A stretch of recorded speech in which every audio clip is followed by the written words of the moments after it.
সম্মানিত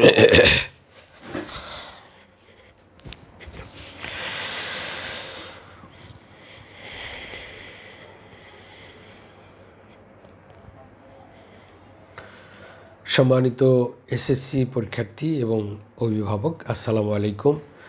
এসএসসির রেজাল্ট চলতি মাসের 10 তারিখে প্রকাশ হবে মর্মে ডেট দেওয়া হয়েছে। এ যাবত 3 টাইমস এই ডেট পরিবর্তন করার কারণে আমাদের শিক্ষার্থীরা অনেকটাই দুশ্চিন্তায় এবং অধীর আগ্রহে আছে।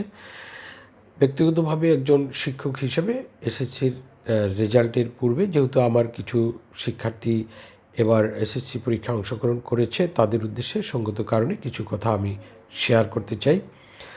এসএসসির রেজাল্ট একজন শিক্ষার্থীর জীবনের প্রথম সফলতা, প্রথম ধাপ এবং একটি অত্যন্ত গুরুত্বপূর্ণ ধাপ, এবং এসএসসির রেজাল্টের উপরে তার পরবর্তী লেখাপড়ার আগ্রহটা অনেকাংশেই নির্ভর করে এবং এখান থেকে তার একটা ইন্সপায়ারেশন জাগ্রত হয়। সে কারণে এসএসসির রেজাল্ট নিয়ে আমাদের শিক্ষার্থীরা খুব বেশি আগ্রহে থাকে, অধীর আগ্রহে থাকে। তো 3 টাইমস এই রেজাল্টের ডেট পরিবর্তন করা হয়েছে। বিএনপি সরকার অনেক দিন পরে ক্ষমতায় এসেছে এবং তাদের সরকারের আমলে এইবার প্রথম একটি পাবলিক পরীক্ষার বড় একটি পাবলিক পরীক্ষার রেজাল্ট প্রকাশ হতে যাচ্ছে। সে কারণে হয়তো পূর্বের ধারাবাহিকতার সাথে সামঞ্জস্য রাখতে গিয়ে হয়তো কিছুটা সময় তারা নিচ্ছেন, তারাই ভালো জানেন। তবে আমরা প্রত্যাশা রাখবো অ্যাজ ইউজুয়াল রেজাল্টটা হবে এবং সেটা এ মাসের 10 তারিখেই হবে। এসএসসির রেজাল্টের উপরে আমাদের শিক্ষার্থীরা এত বেশি আগ্রহে অপেক্ষা করে যে তারা সবসময়ই যেন চিন্তা করে কখন রেজাল্টটা হবে, কিভাবে রেজাল্টটা আমি পাবো, আমি সময় মতো রেজাল্টটা পাবো কি না, এবং সবচেয়ে বড় যে দুশ্চিন্তায় তারা থাকে তাদের কাঙ্ক্ষিত রেজাল্টটা তারা পাবে কি না, তারা কাঙ্ক্ষিত ফলাফলটা তারা পাবে কি না, এই প্রত্যাশায় তারা খুবই অধীর আগ্রহে থাকে। তো আমি সবার জন্য শুভ কামনা করব যেন তাদের এই যে প্রথম সফলতা, সরকারের পক্ষ থেকে দেয়া প্রথম স্বীকৃতি, সার্টিফিকেট পাওয়ার যে প্রথম প্রত্যাশা, সেটা যেন তাদের পূর্ণ হয়। তাদের ফলাফল যেন, কাঙ্ক্ষিত ফলাফলটা যেন তাদের প্রত্যাশা অনুসারে হয়, সেই আশাবাদ আমি ব্যক্ত করব। এবং সেই সাথে আমার শিক্ষার্থী বন্ধুদের সাথে অত্যন্ত আন্তরিকতার সাথে একটি কথা শেয়ার করতে চাই। সেটা হচ্ছে রেজাল্ট, এটা হচ্ছে অনেকটা বিচারের ভার দেয়া।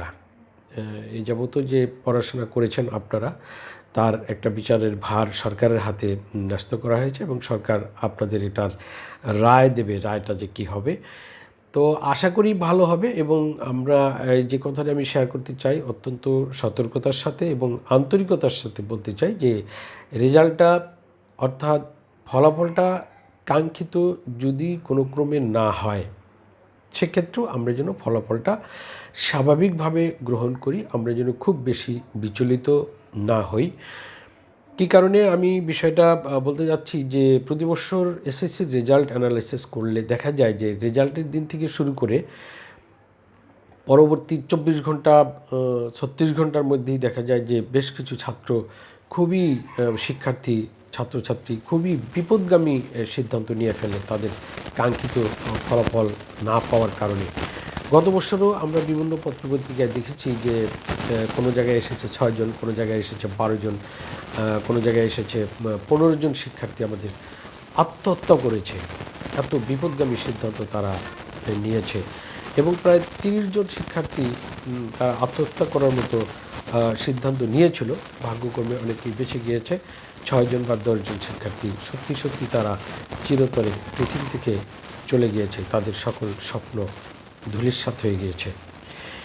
এই প্রেক্ষাপটে আমি একটি কথা বলতে চাই, এসএসসির রেজাল্ট অত্যন্ত গুরুত্বপূর্ণ, সব ঠিক আছে, কিন্তু এসএসসির রেজাল্ট কখনোই জীবনের চেয়ে বড় নয়, জীবনের চেয়ে গুরুত্বপূর্ণ নয়।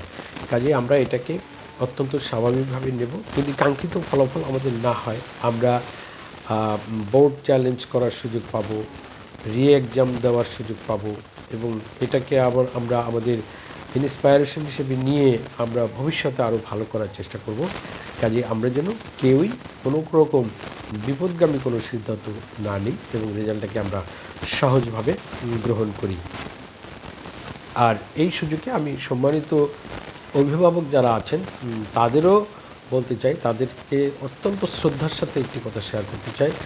আপনার সন্তানের রেজাল্ট যেটাই হোক, এটাকে আপনি স্বাভাবিকভাবে গ্রহণ করুন এবং কখনোই সন্তানকে তিরস্কার করবেন না, কখনোই আপনার সন্তানকে আর সন্তানের রেজাল্ট অন্য কারোর সাথে তুলনা করবেন না, নিরাশ করবেন না। আপনার সন্তানকে সাহস দিন, অনুপ্রেরণা দিন, উৎসাহ দিন এবং দেখবেন ইন ফিউচারে সে আরও অনেক ভালো রেজাল্ট করবে। এবং অবশ্যই আমাদের এই কথা এক সেকেন্ডের জন্য ভুলে গেলে চলবে না যে আমার এসএসসির রেজাল্ট আমার সন্তানের থেকে কখনোই বড় নয়।